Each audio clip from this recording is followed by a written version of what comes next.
연인이나 배우자가 갑자기 달라졌다면 혹시 바람을 피우고 있는 건 아닌지 의심해 본 적 있으신가요? 오늘은 바람 피우는 사람들이 보이는 숨겨진 행동 패턴들과 그에 대한 현실적인 대처법에 대해 이야기해 보겠습니다. 바람을 피우는 사람들에게는 공통적인 행동 패턴이 있어요. 이걸 미리 알아두면 불필요한 상처를 줄일 수 있습니다. 첫 번째, 핸드폰에 대한 태도가 완전히 바뀝니다. 예전에는 아무렇지 않게 핸드폰을 놔두던 사람이 갑자기 화장실에 갈 때도 핸드폰을 가져가요. 잠들 때도 핸드폰을 뒤집어 놓거나 멀리 둡니다. 문자나 전화가 오면 화면을 가리거나 빨리 치워버려요. 핸드폰 잠금 비밀번호도 바꾸죠. 특히 새벽이나 늦은 밤에 조용히 문자를 보내는 모습을 목격할 수 있어요. 두 번째, 외모에 갑자기 신경을 쓰기 시작해요. 평소에 대충 입고 다니던 사람이 옷을 새로 사고 헤어스타일을 바꿉니다. 향수를 뿌리거나 화장을 진하게 하기도 해요. 헬스장을 다니기 시작하거나 다이어트를 시작하기도 합니다. 새로운 사람에게 매력적으로 보이고 싶은 마음 때문이에요. 하지만 정작 집에서는 예전보다 더 소홀하게 굴어요. 세 번째, 일정과 스케줄에 대해 애매하게 말해요. 어디 갔다 온다고 할 때 구체적인 장소나 시간을 말하지 않아요. 회사 일이 늦어진다, 친구 만난다는 핑계가 늘어납니다. 갑자기 출장이 많아지거나 야근이 잦아져요. 하지만 자세히 물어보면 대답이 어색하고 일관성이 없어요. 네 번째, 금전 관리가 이상해집니다.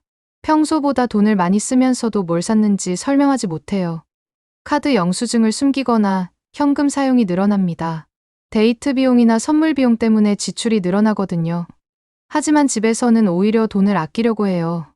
다섯 번째, 감정적 거리감이 생겨요. 대화를 하려고 해도 딴청을 피우거나 짜증을 내요. 예전처럼 개인적인 이야기를 하지 않아요. 스킨십도 현저히 줄어들고 함께 있어도 딴 생각을 하는 것 같아요. 죄책감 때문에 오히려 더 차갑게 굴기도 해요. 여섯 번째, 생활 패턴이 바뀝니다. 평소 일찍 자던 사람이 늦게 자거나 새벽에 깨어 있어요.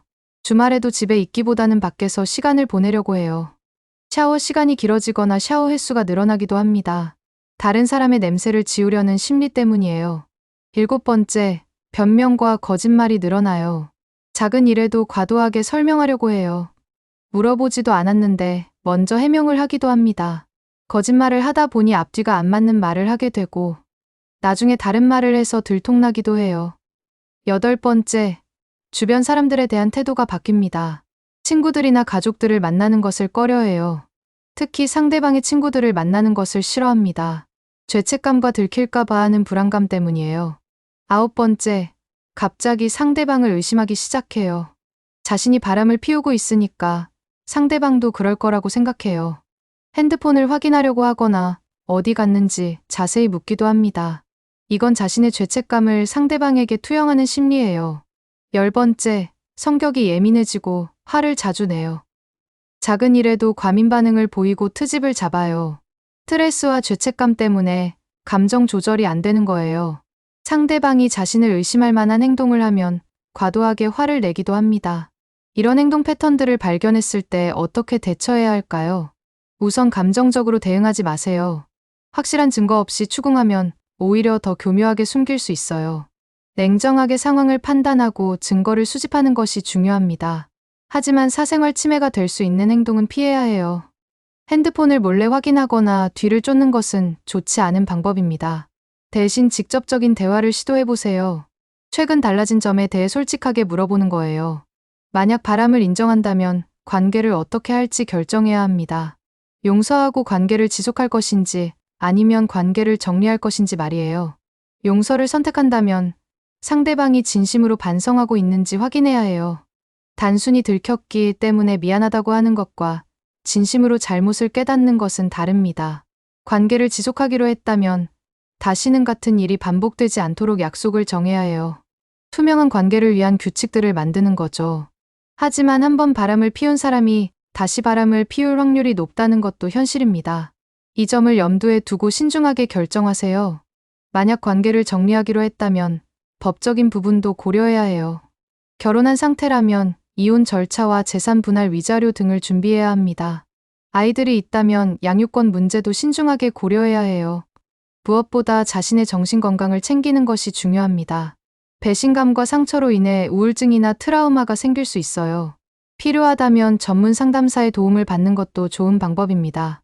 바람을 예방하기 위해서는 평소 관계 관리가 중요해요.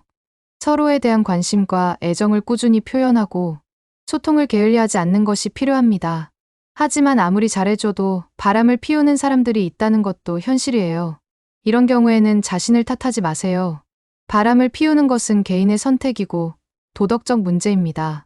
상대방의 잘못이지 내가 부족해서가 아니에요. 주변에 이런 상황을 겪고 있는 친구가 있다면 섣불리 조언하지 마세요. 대신 옆에서 지지해주고 들어주는 역할을 하는 것이 좋습니다. 무엇보다 중요한 것은 자존감을 잃지 않는 것입니다.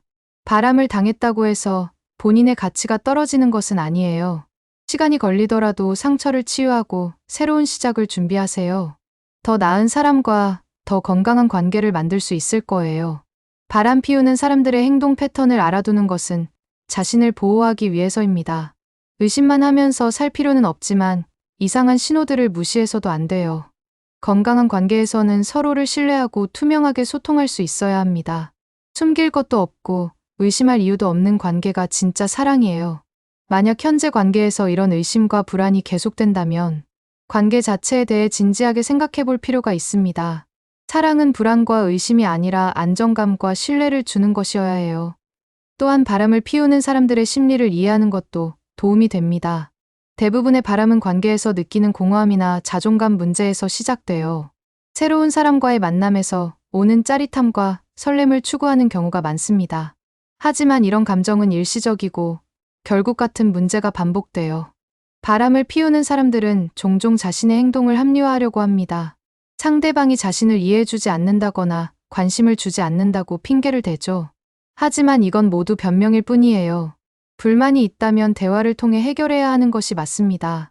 바람을 당한 사람들이 가장 많이 하는 실수는 자신을 탓하는 것입니다. 내가 예쁘지 못해서, 내가 관심을 안 줘서, 내가 부족해서라고 생각해요. 하지만 이건 잘못된 생각입니다. 바람을 피우는 것은 개인의 도덕성과 책임감의 문제예요. 상대방이 아무리 완벽해도 바람을 피우는 사람은 피웁니다. 이건 성격과 가치관의 문제이지 상대방의 문제가 아니에요. 바람을 당했을 때 주변 사람들이 하는 말들도 상처가 될 수 있어요. 왜 그런 사람과 사귀었냐? 진작에 눈치채지 못했냐는 식의 말들이요. 이런 말들은 전혀 도움이 되지 않습니다. 오히려 상처받은 사람을 더 힘들게 만들 뿐이에요.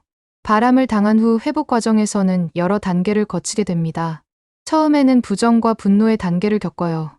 그 다음에는 우울감과 절망감이 찾아옵니다. 마지막에는 수용과 회복의 단계에 이르게 돼요. 이 과정은 사람마다 다르고 시간도 제각각입니다. 급하게 회복하려고 하지 말고 자신만의 속도로 치유해 가세요.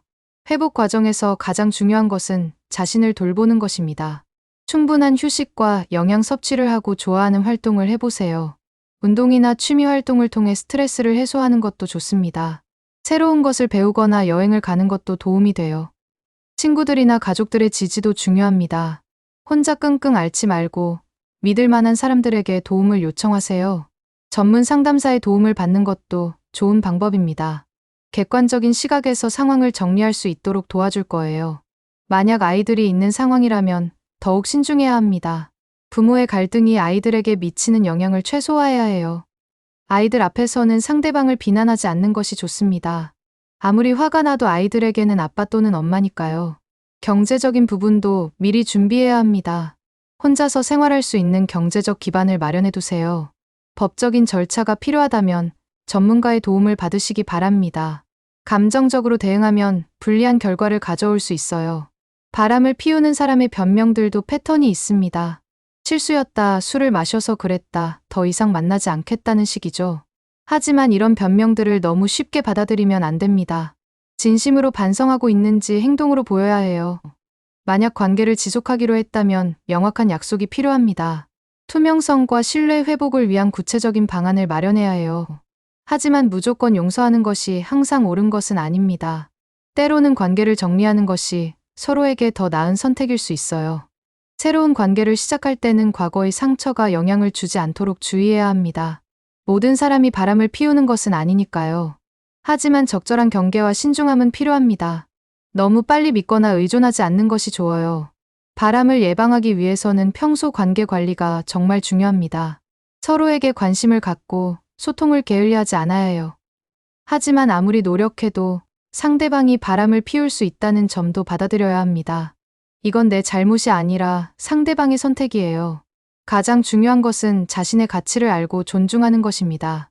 바람을 당했다고 해서 자신이 부족한 사람이 되는 것은 아니에요. 시간이 지나면 분명히 더 나은 사람과 더 건강한 관계를 만들 수 있을 거예요. 지금은 힘들어도 포기하지 마세요. 여러분 모두 진정한 사랑과 신뢰를 바탕으로 한 건강한 관계를 만나시길 바랍니다.